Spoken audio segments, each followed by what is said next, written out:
Sorry, I'm pulling up my Can you? recording software so I can get some snippets Ah, to you. Um, I don't actually do know you how still many. hear me? All right. Yeah, can you hear me? Okay. Yes, I can. Sorry. Okay, great. I actually don't know how much longer I'm gonna have access to Covalence's. Right. The other. So I'm probably just gonna put this up on my personal YouTube and make like a little playlist or something that I'll send you the links for. Okay, Um, thanks. but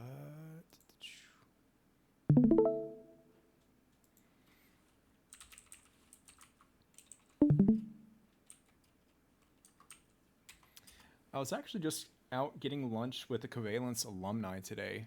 Um, a local one. I've actually never interacted with Sam in person before. It was our first time meeting up, and he just randomly messaged me out of the blue, um, a Hey, I'm couple in days town. ago, and I was like, yeah, I'd love to get some lunch. Yeah. So, if you go to our GitHub, it is our only pinned repository now. Our old one is what we used to have pinned, but we've got this one now. And I'm going to go ahead and clone it down, and we'll look through it. A lot of it's going to be almost identical to what you've used before in the past.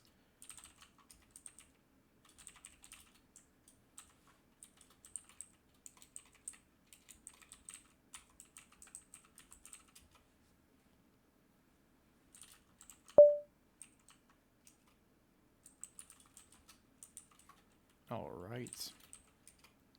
And then getting it open in VS Code and running npm install to go ahead and install all of our dependencies. Um, so it's pretty much just a typical Node project, very similar to the old boilerplate that you're used to. Um, this README goes a little more in depth about everything here. We've got our package.json with all of our scripts here set up for you. You're Mhm. primarily going to care about npm run dev, and that's what sets up all of these scripts kind of running independently in the background all at once. So you've got just one script to care about, npm run dev, which calls npm run all, which runs all of these watch scripts, which is what executes everything live. You've got a public folder, just like a regular old React project. You've got your index.html here with a linked JavaScript bundle. Now, with the old boilerplate, we maybe had this in a different folder name. Um, in fact, I think we maybe just had a public and then a JS and then an app.js. Here it's public static bundle.js. Just a different name, functionally nothing, but it's not anything you Okay. really have to care about. Just this is your entry point for your React code. Your server side code doesn't exist yet because I haven't run anything, but we've got our source code folder here with your server folder and your client folder here, all of which is identical to what the old boilerplate would have been like. So your node code down here, your React code up here. And the one big difference, esbuild config here. In the old boilerplate, we had one singular Webpack file that kind of did everything. Well, here we kind of want the hot reloading functionality, so we need two separate configuration files, one for the server and one for the client. And in addition to that, we also have the ability to apply different settings for your development mode and when you're in production, which um, I'll actually make a little full stack project here so I can show you the changes that we will need to apply. Um, but basically, your client side code, your React app is effectively going to be running at localhost colon 8000, and your node project's going to be at localhost colon 3000. With the Webpack one, they were both running at 3000. This is All right. effectively two projects at once. And that's only the case in development. The only reason why they're running on two servers is so we can have that convenient hot reloading feature. When we're actually like getting ready to deploy this to the cloud, it's not doing all of these, watching scripts. It is just running, one singular entity. And so we don't need it running on two separate locations. And so we do need to make sure that we create some kind of client-side variable that says like, hey, the URL of the server is not the same as the client. And so we'll come back to this esbuild-config folder to apply just a couple variables, but that's it.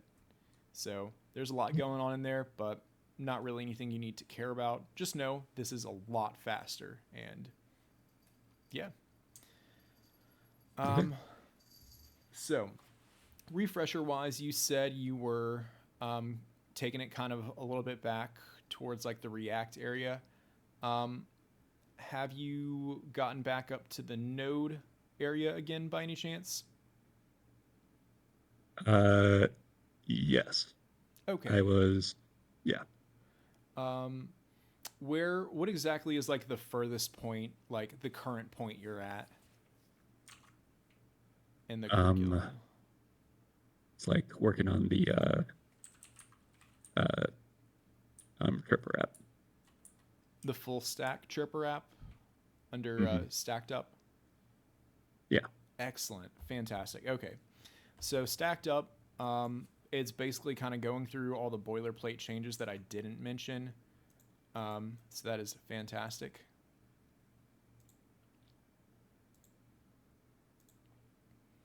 Let me show you something that will be really helpful for Stacked Up then.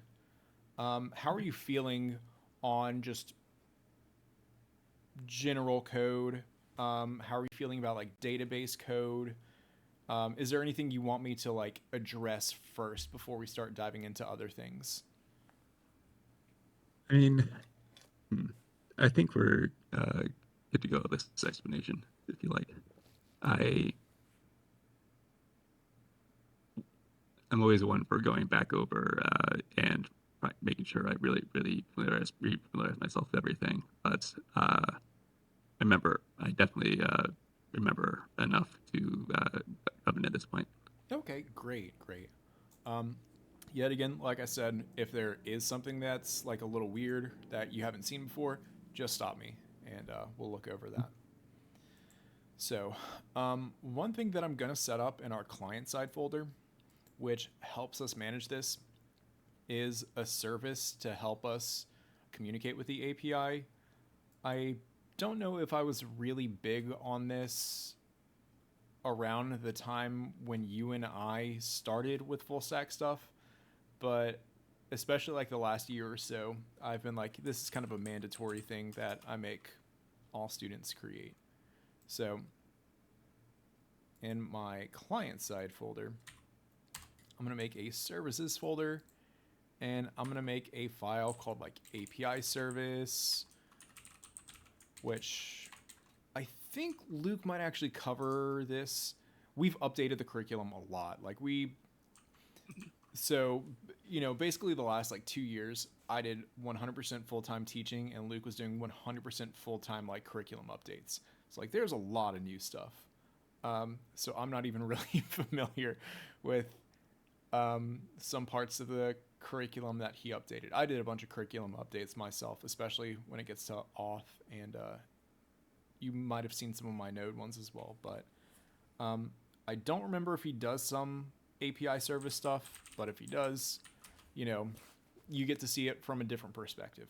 So I typically like calling mine Fetcher just because I like that name. It's kind of like a little endearing. Might as well make your code a little fun. And what we're going to do is make a wrapper around fetch, because otherwise, ordinarily, this is what just a simple GET request looks like. Fetch some URL.then res. Well, normally we care about just the JSON, so we don't really care about any of the other meta properties. We will once we get back to this file, but almost exclusively up to this point, you've only just been like, okay, yeah, whatever, just give me the JSON. Then once that resolves, you do with whatever you want with the data. Now, with fetch and with your full stack applications, we're actually getting to discover a thing about fetch in that it is lazy. It is uncaring. It is a piece of shit. Um, no, not that last one. So fetch is unopinionated as far as errors go. Actually, it's unopinionated to the point of being like overly opinionated. If you have a server side error, it is not an error from fetch's consideration. So the catch block that you've written with all of your fetch code, even all the way back to your React days, is pretty useless.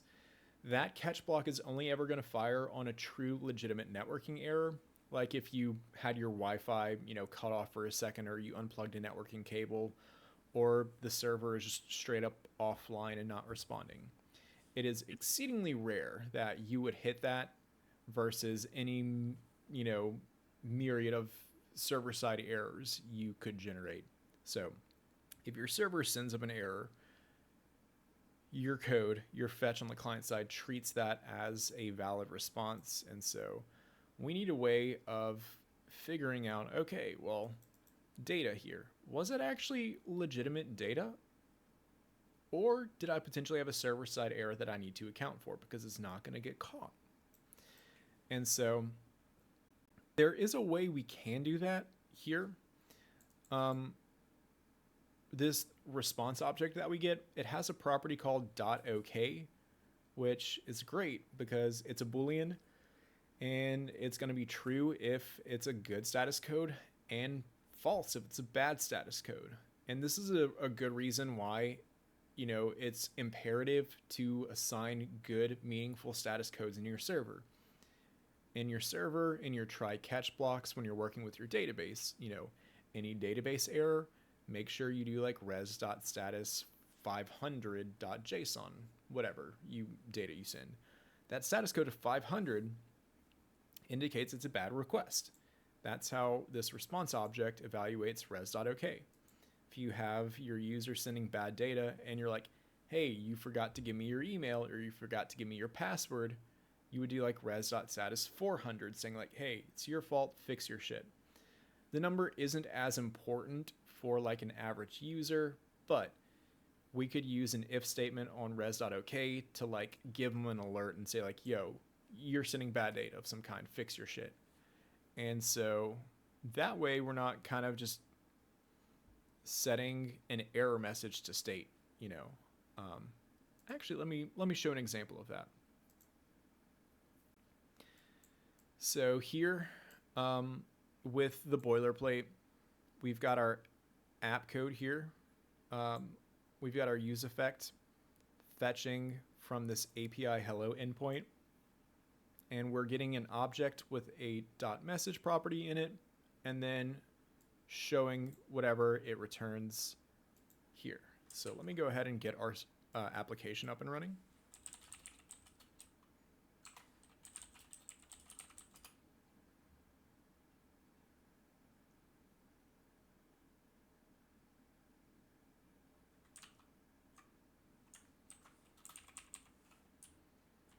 And our server is running in the background on localhost colon 3000, but I'm opening localhost colon 8000 in my browser.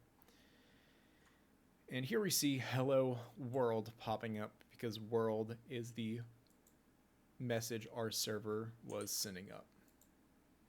So I'm going to kind of just like fake some code similar to what your database code would be like.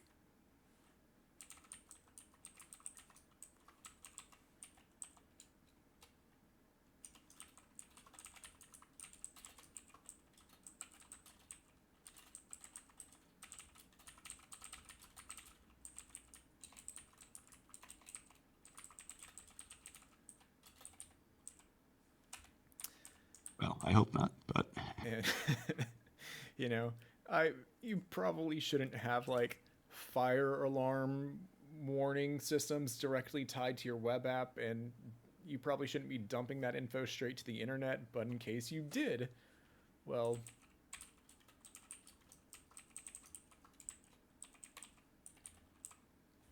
so let's say line 20 was actually some database code that caused an error. Well, this gets skipped because we had an error get thrown, which means it gets caught here, and this is the response we send up instead of this. And so if we refresh my page over here, my code's like, la la la, hello, oh fuck, the servers are physically on fire. That's something we don't want to share with our users. Why is it getting shared with our users? Well, our server says it's bad, but fetch is dumb, and this isn't firing And because just, it's not a network error. So it only does exactly what you tell it to, which is, which is to, oh, hey, you got a response back? Okay, well, parse it and then set it to state. And it's precisely what it's doing. So what we could do is, typically I prefer using async await. I will do that in Fetcher just because it makes the code look a lot cleaner. But since up to this point you've used .then chains with fetch, I'm going to tweak it a little bit just to kind of keep it looking like that. So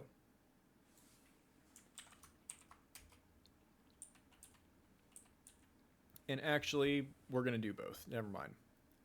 We're going to keep this .then the same, but you know what? I'm going to show you what it's like without any async await, just purely .thens. So all right. with res, we've got a property res.ok, which we're going to use. We're going to say, okay, if the res was fine, well, great. That means we had a healthy response. This else block is going to be whenever the server is shitting the bed for some reason. So we'll do our error handling here in some capacity. But in the event the response was okay, res.json returns a promise that we then have to take the data and then set data to data.message. And so that is handling it in the truthy case. Now, oftentimes we do like sending messages via our server, error messages that we do want, to be client facing. So no matter what, I still want an error to be displayable. Actually, you know what? Fuck it. We ball. So we still want to read and assess the property message from whatever our server is giving back. Because at the very least, even if we don't want to display this to our user, we might want to have it available in the browser console so we can debug that client side. And so as a result of that, I still need to know what's in this data variable. But we're in .then chains. So my else block here,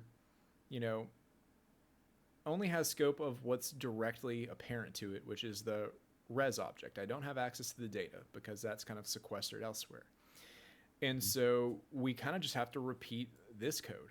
We have to just reparse it, which can feel very redundant because it kind of is. We effectively have to write the same code twice. But at least here, this is our error handling version.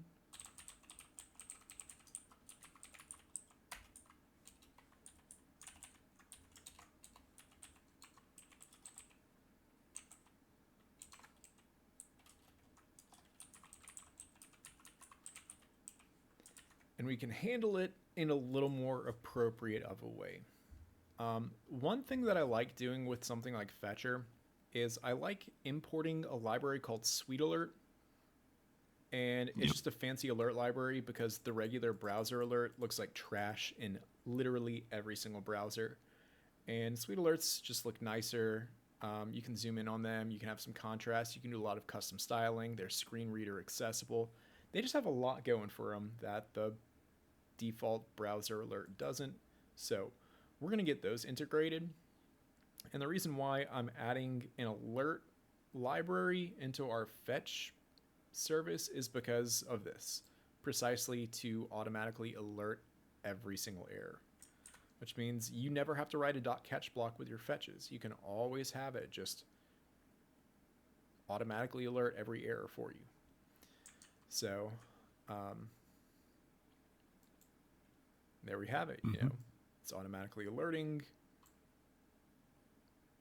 our error.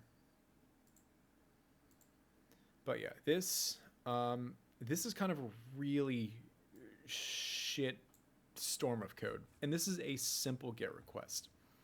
Now, to compound why it's even worse, why we really need this fetcher, what if we're doing something like a post request? What if this is actually a post request that I need to send some data to? Well, up in the past, up until now, we were using Postman to send data. Now, you need your application code to actually send that. So fetch actually takes two arguments. One is the URL, and then second is an options object. If we leave that options object completely empty, it defaults to a GET request, which, to be fair, is everything you had done with fetch up until this point, like with all your React code. So now we actually do need to create that options object. So in this options object, what do we need? One property is the method. We have to tell our server, yo, what type of request are we? If we leave this off, it defaults to GET, but otherwise, if we want to make a delete request or a put request or a post request, this is how we specify it. Now, we need to send some theoretical data to our server. So we have a request body that we're going to be formulating. And what I'm going to do here, now, the way we have to send data in network transit, you can't have just like raw JavaScript data transit across the internet. It has to be in a text-based format. And we use JSON because it's a really nice interchangeable format. You don't even have to use JavaScript to use JSON. But, just as we parsed received JSON here, we are going to repackage some JSON and send it down to our server.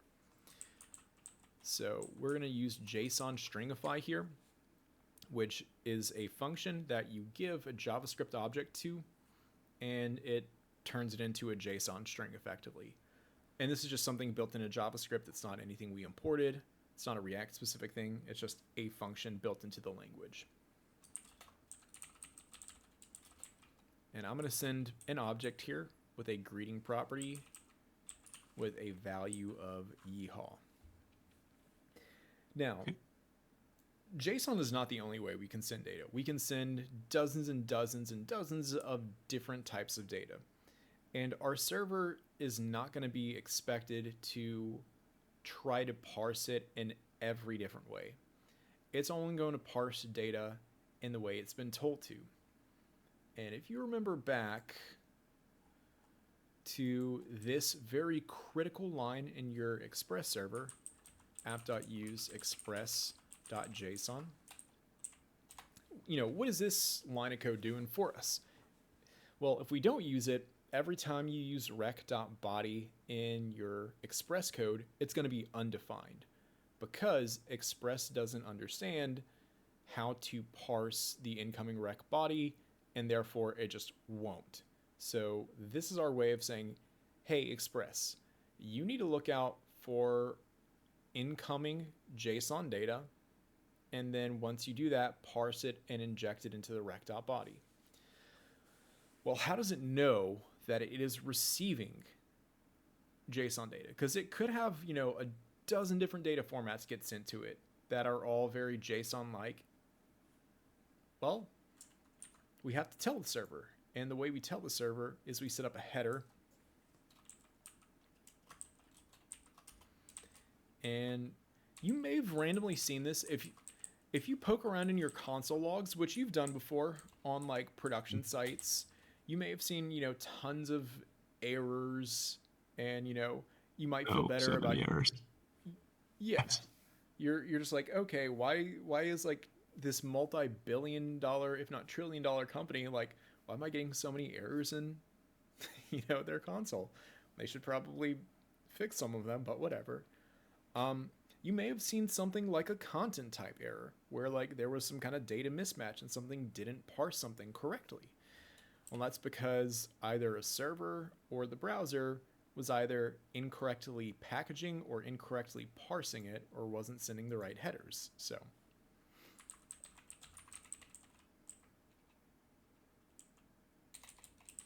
now, the way in which we tell our server that, hey, we're sending JSON data is the headers object has a content type header whose value should be application JSON. However, I typoed this by transposing a couple letters, applicatoin. That's gonna ruin your fucking day if you're not using something like Fetcher. If you are writing your fetch calls like this, just raw everywhere throughout your code, you're probably gonna be okay mostly every time, but there will be a time where you do a silly typo in the string. You could spell everything correctly, but hyphenate it, or maybe use the window slash, and it's effectively unrecognized by your server as a result of that. It is explicitly looking for application slash JSON. It's really annoying to have to tediously do all of these. And you can, not only is it tedious, but you can also have your entire request just get unrecognized as a result of a silly typo in a string. So this is all stuff we are going to be abstracting out to Fetcher, because if I typo it in Fetcher, that means every post or put request I make is broken. And if I'm like, hey, why is every post and put request getting unrecognized data on the server? It's going to clue me into, oh, well, I probably just either fucked it up here or fucked it up here. There's one singular source of truth for like how the data is parsed. And so once I fix it, as long as I keep reusing that fetcher function, it's taking care of it for me. So if we have it working once, we have it working all the time. And let's see. We've got it taking care of, headers, pre-parsing data, and handling errors.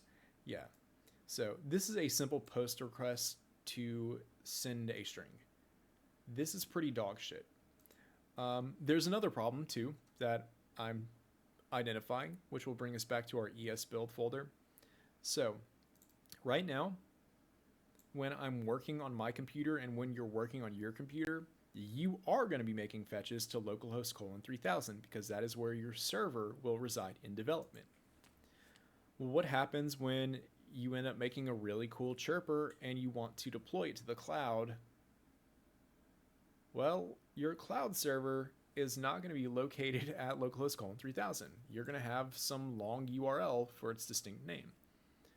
So you could deploy it, copy the URL, paste it in your code, save it, and have that hard-coded there. Well, that means all of a sudden it works for the live demo that everybody can use, but if you try to do it on your computer, that's not going to work now. And so, you have this back and forth. So instead of that, what we should do is use this like soft reference, which if you have a path without like the preceding domain, it's going to pull the domain from the browser. So right now on my computer, it's going to be localhost : 8000, because that's where my client-side app's running. But I need to say, hey, well, actually, in development, it's going to be localhost : 3000. In production, this is not an issue, because in production, your browser and server are running on the same location and port. But I do need a way of saying, hey, client-side code, when I'm in development, I know you probably want to choose localhost : 8000, but my server is actually going to be located at localhost : 3000. So this is a lot of precursor garbage code that we are now going to go ahead and get rid of so we can start working on Fetcher. So I said there were two changes we needed to do in our ESBuild config, and this is where we'll start. In our two client files, client.dev.module.js, we've got our context, object here, which is basically like the running settings for ESBuild. It's got this little block here called define, where we can inject some environment variables in the client side. And I'm going to make one called server URL. And what this is going to do for us is ordinarily we do not have access to process.env in the client side. That's something that runs strictly on the server, but this allows us to inject that variable and whatever values we want here. And so our code will say like process.env.server URL in the client, and we'll actually be able to pull out whatever values we define in here. We do need to double encapsulate strings, so we'll have a set of double quotes on the outside and our actual value that we want in single quotes on the inside. I don't know why that's a requirement of ESBuild for defining these, but be very careful and just watch for that. Okay. Let's see, and this is our dev one. So here, I'm going to say http://localhost:3000. And that is it. So what we're going to do in our fetcher code is basically concatenate this with like the short fancy URLs. So in development, it's going to auto add that in front of the URL. And in production, just so we don't have any undefined variable issues, we also need to make the same named variable.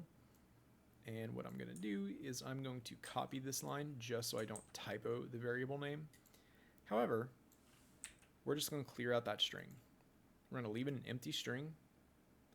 So in production, it would be an empty string plus whatever the shortcut string. And that's going to correctly grab whatever the true production, URL is automatically. So we don't have to do anything for that. And in development, it's going to add localhost:3000 automatically for us. So small but critical change that we have to do to these two files. Now that we've done that, I can actually go ahead and start working on Fetcher. So what I'm going to do is just kind of build it incrementally. And basically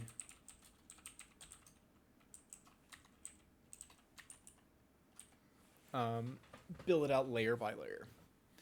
So with fetch, if we use it how we've used it in the past, where we're just making GET requests, what do we do with those? Well, we just give it a URL. And so my fetcher function is going to take a URL for us and pass it to fetch. So right now, we'll do a GET request. Let's see.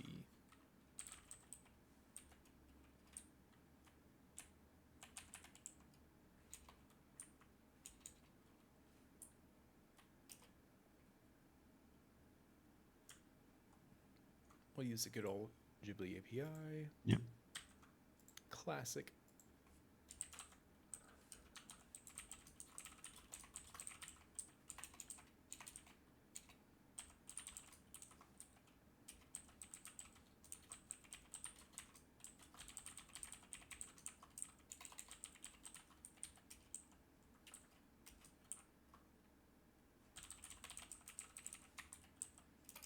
All right. So what I'll be doing as well is as we work on Fetcher, I'm going to have just two side-by-side examples. So that way we can kind of see, how Fetcher kind of minimizes and simplifies things for us. So right now, Fetcher and Fetch are identical. Actually, Fetcher is a little bit more code because we have to type out an extra 2 letters. But let's go ahead and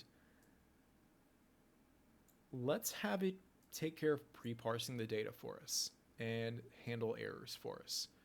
So I'm actually going to switch this to an async function. And that way we can use try catch and await.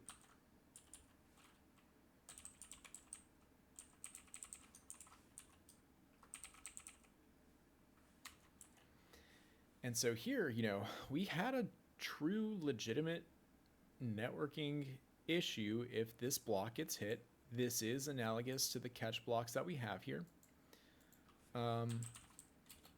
But with us using async await,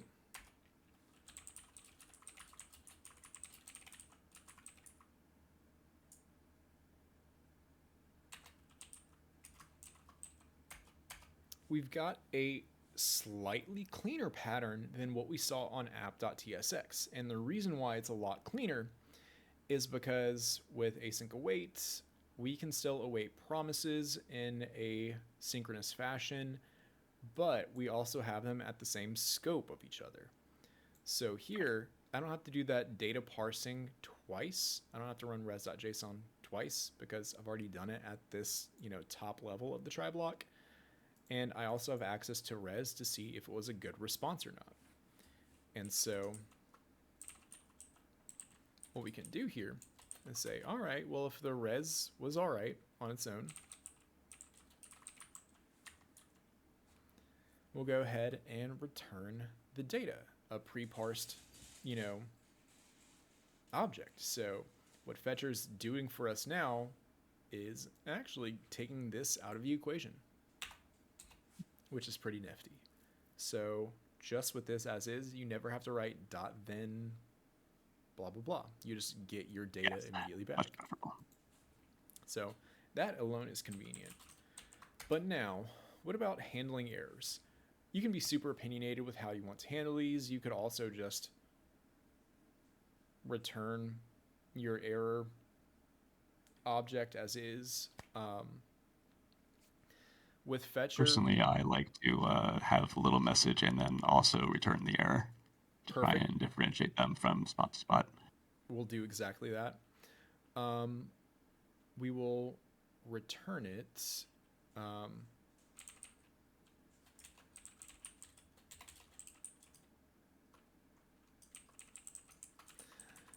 So the way in which we're going to return it is we really effectively have three outcomes in this try catch block.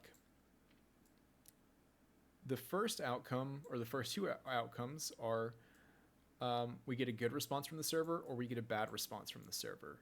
The third outcome is if an error happens, which up to this point would only happen from a networking issue. But that means we kind of have two areas to focus on for our three outcomes, this block or this block. This block we want to have just returning our data. If we want to have our error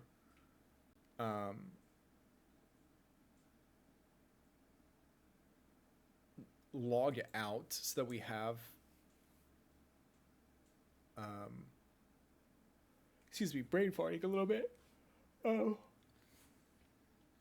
If we want to have our error logged out but still returned, what I'm doing here is I'm throwing the entire object from our server, which means that's now getting actually caught. So we have a server-side error that is now truly treated as an error by fetch. So this catch block is good for just a regular fetch networking issue or a server-side error as well. And we could actually, in theory, what we could do is use something like Sweet Alert, fire an alert message here telling the user like, hey, your shit's broke, and be done with it. And that would actually let you eliminate ever having to have a catch block. That means you could always just have Fetcher go straight to .thins, which is pretty cool. But if you want to have the option of individually handling a specific catch, then all we're going to do is throw another error and we're just kind of like daisy chaining it out. So our catch block here, it doesn't know the type because anything can be thrown in JavaScript, which is, I think this is my biggest grievance with the JavaScript language. I'll try not to get on my super high horse too much about this, but yeah, with JavaScript, you can throw anything. You do not have to throw an error. I could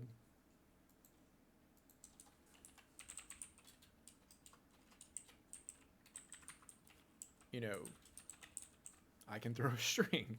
That is gonna be something if I left this code in here that would prevent this execution from ever hitting because an error, not an error, a thing was thrown and caught, and now I have error being a string called pizza dough, and it's as a result of the language design that TypeScript is kind of terrible with the error object, and it's not TypeScript's fault. It's JavaScript's fault. I wish TypeScript did kind of work around it a little bit better, but a way in which we can make this work is making a new variable that you set equal to the error variable, and then you force cast it and say like, hey, TypeScript, I'm using the force. This is an error, which is really annoying, but... So I'm creating a new variable here called error that I set equal to the error that we caught. And here we are using TypeScript to actually cast it here. We're kind of like with this retroactively altering the type of error. And so this is kind of like your force push with, you know, TypeScript. You're using the force and like, no, TypeScript error is actually the JavaScript error construct.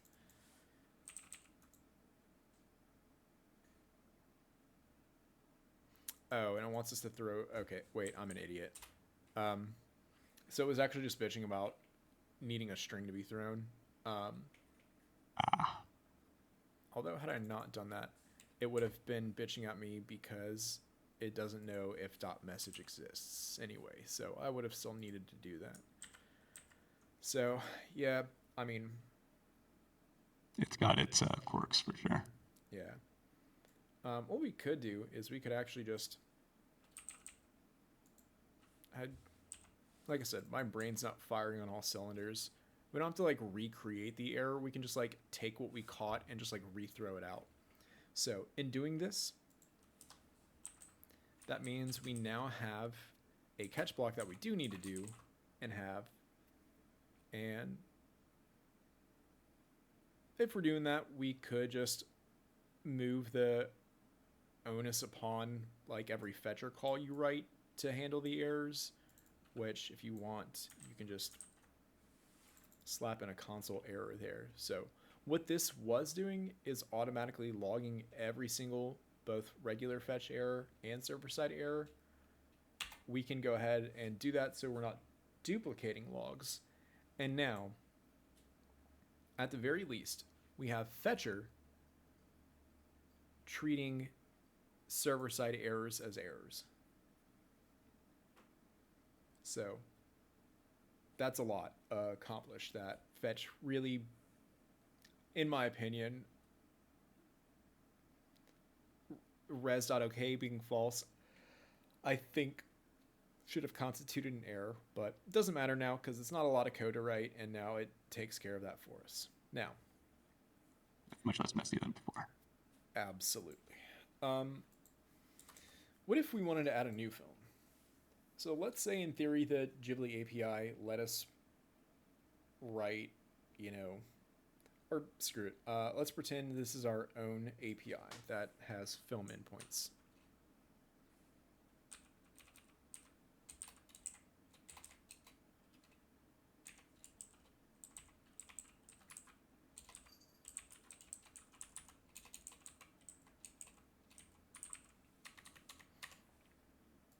So let me make a new film object here.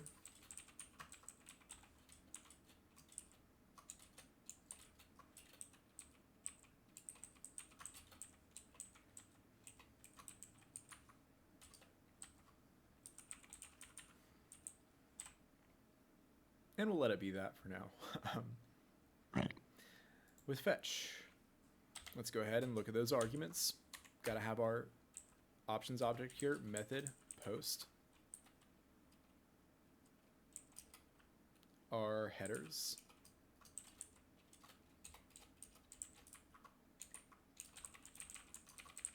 content type application /JSON. Man, I've typoed that string like 4 or 5 times already. I'm gonna have to be careful because I legitimately might screw it up in the middle of this demo. And then our body. json.stringify new film. So honestly, not too terrible, but it is tedious writing that on literally every non-get request, at least the method part. And if it is a post or put where you are actually sending data, then we have to do the headers and the body. So let's go look at how we can make that a little bit nicer. So here in our fetcher function, let's go ahead and give a second argument here, method. It's going to be a string who has a default value of get, just so we can kind of make it like as fetch-like as possible. So if we include it, it's like get. Otherwise, I was just thinking, could you basically build it as a function that you feed things in and have the function as the source, and then when you call it elsewhere, just feed in the different arguments as variables? Precisely. Yes. Yes. So you know exactly where like the big picture of this is going. So good work on that. But yeah, we are going to use the method variable to determine what later arguments get injected into our options object. So that's actually the very next step. We need to make two objects here. One is the options object, and one is the headers object.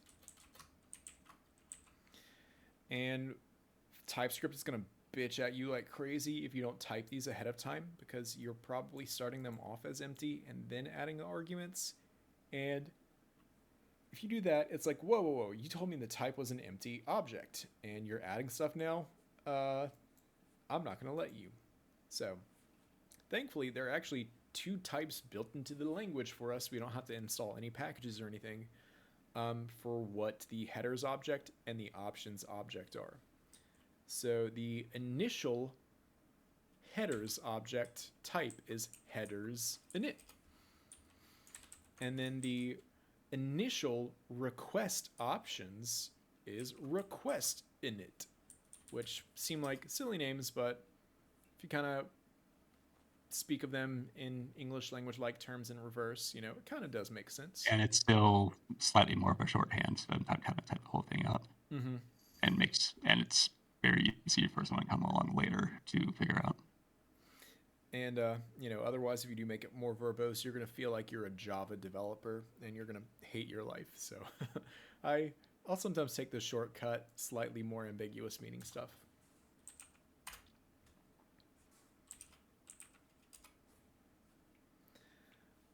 Headers, we're actually going to leave as an empty object now. And then in options, what we're going to do is add the method string in there and the headers object in there. And with JavaScript, arrays and objects are referential data types. So if headers is currently empty, it's going to bitch at me like crazy for this like pseudocode example.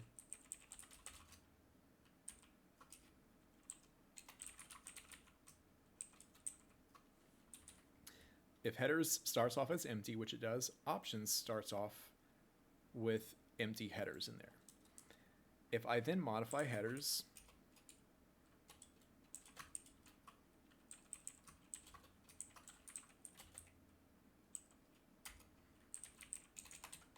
Excellent choice for the foo, by the way. Foo bar, such a classic.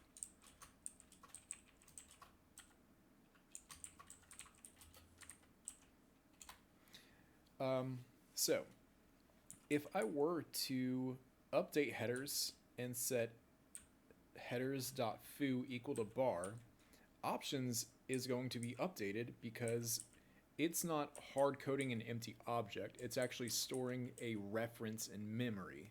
So arrays and objects are referential data types. And so if I stick headers inside of options, if headers is updated, we will see that change reflected in here, which is why it's kind of nice that we can just kind of set those up at the beginning and use them later. What we'll do here is we'll go ahead and we'll cram options down over yonder. And just as you were asking, like, hey, can we use, you know, some of these things to set up them in different ways downstream? Yes, So we're going to check to see if method is post or put.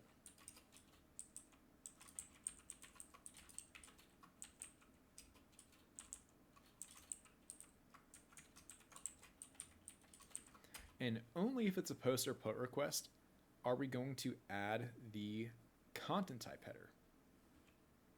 So we'll say headers content type is equal to application/JSON. And if you typo it here, as I just did, it's going to break every post and put request. However, you fix it, you get it right the first time, it's always going to work. Every post and put request at least is going to always have the right data type getting sent. So every post and every put automatically has that applied now. Now, what about the data? Because we also have data that we need to send for a post or put request. Well, let's go add another argument to fetcher. I'm going to call it raw data here. We need to make it optional because your get requests and your delete requests are not going to be sending raw data. And if you wanted to, on a very, very, very small app, type all of the possible values that raw data could be, go nuts. But in a very rare occasion, you will hear me say it's okay to use any with TypeScript. This is one of the spots. You don't really care about the raw data you're sending your server. Your server is going to validate that, certainly, and make sure all the data is good, but Go through that elsewhere, but we can actually get it running. Yeah, like this is not the spot to split hairs.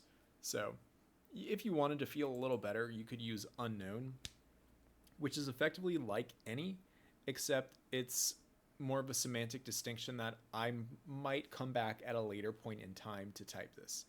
Any is basically like, whatever, which, yet again, totally okay in this case.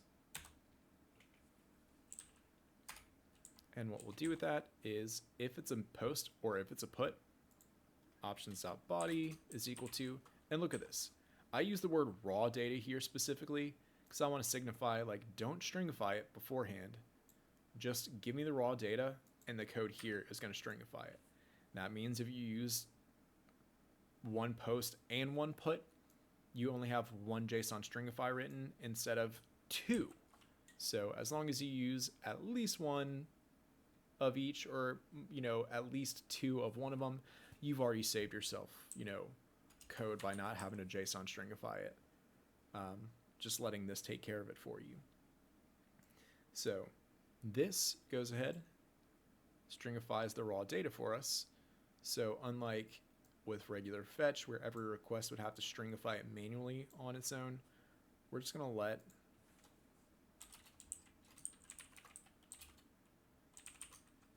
fetcher take care of that for us. So right now, lines 36 through 45 are identical in functionality to 32 through 34. We can still simplify this a little bit more. We still have the URL error, and I am going to call it an error because, it works locally, but it's going to fuck up production. Or if you do hard code it to fix production, you're going to fuck up your local development. So we need to make sure that we are using the correct URL preface. And so what I'm going to do is come over here where we have our URL. I'm going to say, hey, if we're using fetcher, we're just going to use the shorthands because, well, it's easier to type, which means it's easier to spot mistakes in doing that. So it's less work and it's safer code for us.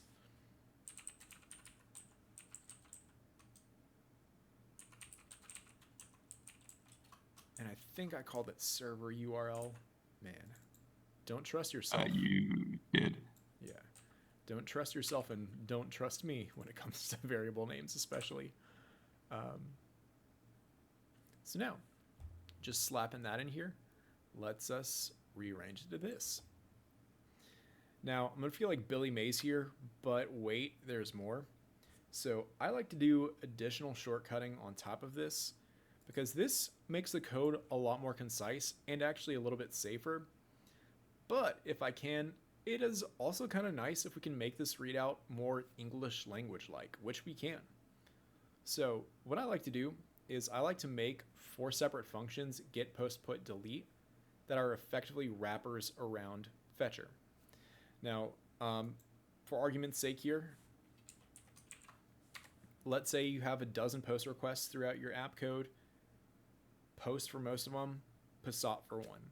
Well, that particular one is broken and you've got to go debug that and hunt down why, which is very annoying. So here, I'm making like a single source of truth of all of my single sources of truth.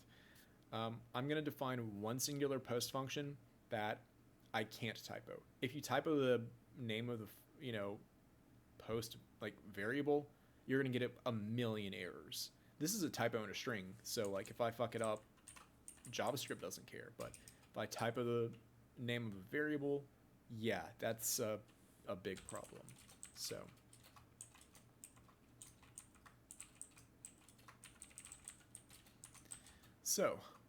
these functions, all they're going to do is just daisy chain the arguments down into fetcher.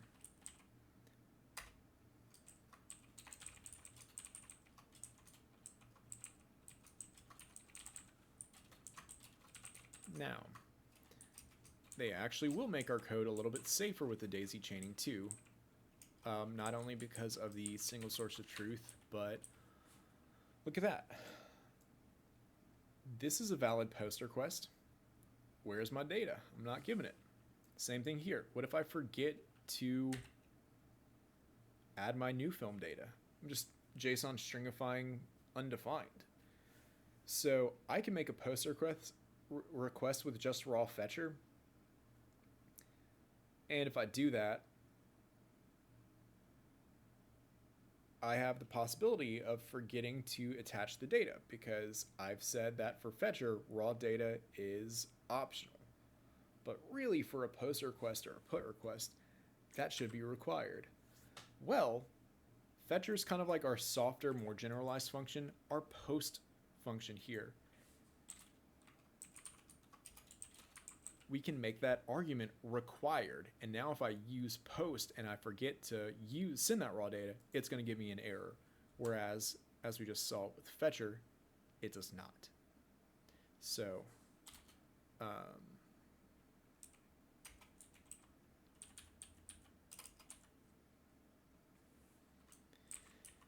and so now, my code would end up looking like post2/API/films. This new film, and then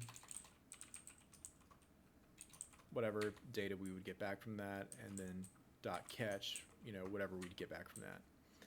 So it reads out a little bit more English language like. Let me finish up the put and the delete, and we'll look at TypeScript generic. I will have to leave student, unfortunately. Okay. How much time do you have? 8 minutes. 8 minutes? Okay. Yep. Let me get the put request and get delete done. For put, super easy. Copy, paste OS to U.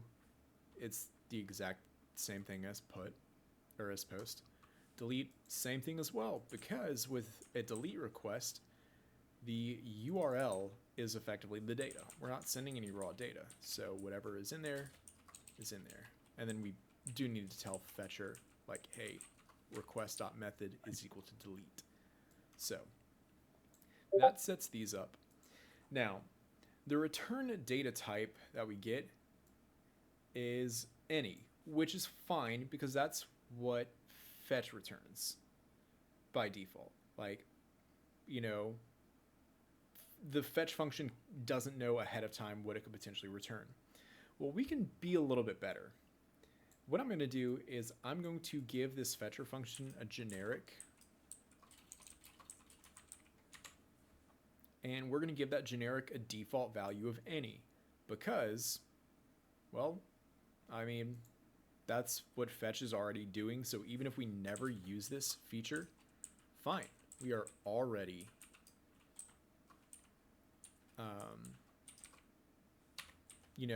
we are already on par with it, but we can be even better. So I'm doing that here. And since Fetcher is taking that, if I want to have my get post put delete, if I want to modify that, well, crap, I actually have to do the same here. So get could receive potentially a generic T. And if it doesn't, it's going to default to any. And what we're going to do is just give that to Fetcher. So if no type is ever sent by you, it doesn't matter. You are 100% on feature parity with Fetch. But the beauty of it, I find the most benefit for that with stuff like GET requests. Menu item, ID, number, name, string.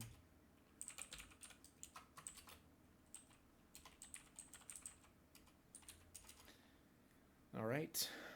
So let's say I'm making a GET request to get some menu items.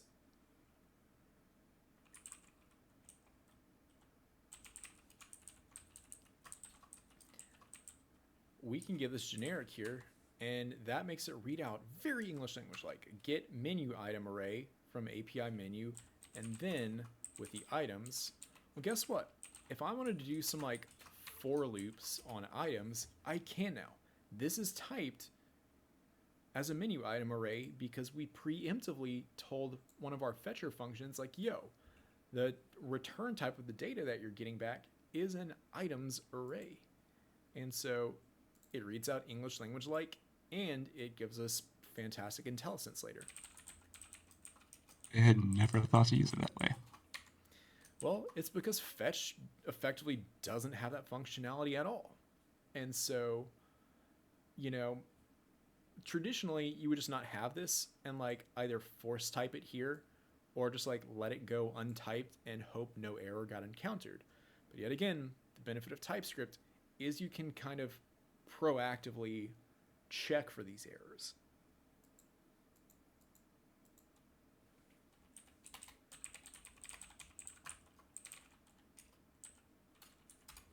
And so we just got, really good IntelliSense for everything here, but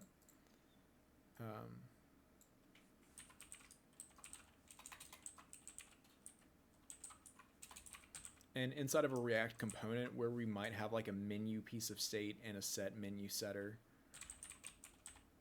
your fetch requests to like get your data are literally going to be just one line like this. Get menu item array from API menu, then set menu, then catch, and console error any errors. Like that is what like 10, 15 lines of fetch code was, previously. Yeah. Let's see. Got about 3 minutes. Yeah, unfortunately. We got time for that. All right. So SweetAlert 2, fantastic alert library. I use it for a shit ton of stuff. I'm going to go ahead and install it in my project. npm I SweetAlert 2. They already have TypeScript support built in, so we'll do that. What I'm going to do here is you've got your catch blocks, console erroring everything. Well, what if I want to alert the user only when we have a server-side error? I don't want to show them like regular networking errors. Well, we've actually got code that can accommodate for that. So in our else block here, we're only going to hit this if the server has an error. And our data objects, I'm very emphatic about always sending a message property even for your errors, because that means you can have automated messaging on your client side. So we'll look at SweetAlerts a little bit more, at a later point, but I'm going to fire an error SweetAlert and then have the text say data.message, which is whatever my server was allegedly saying, which is like, oh shit, stuff's on fire. If I had Fetcher actually running, so here I'll say get /API/hello dot bin message set data to mess.message. Forget what exactly it's returning. Import it. Import it, you coward. Oh, it's not importing because I didn't export it. Oh, well, that would do it.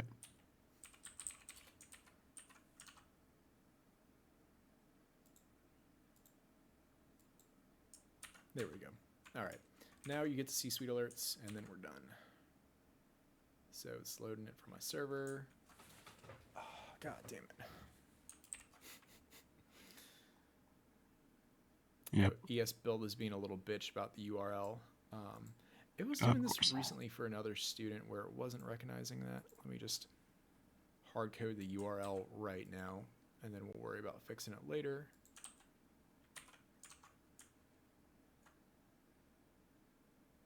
I'm not even using it. Oh, wait.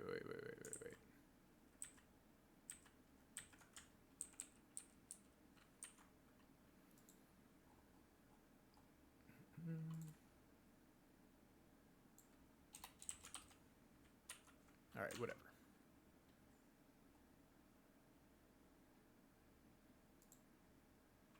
Oh, fuck. I'm using the shorthand URL anyway. Oh, right.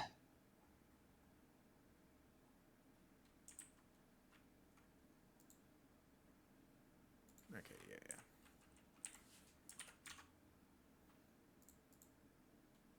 All right, there we go. There we go. So a lot better. You can zoom in on it.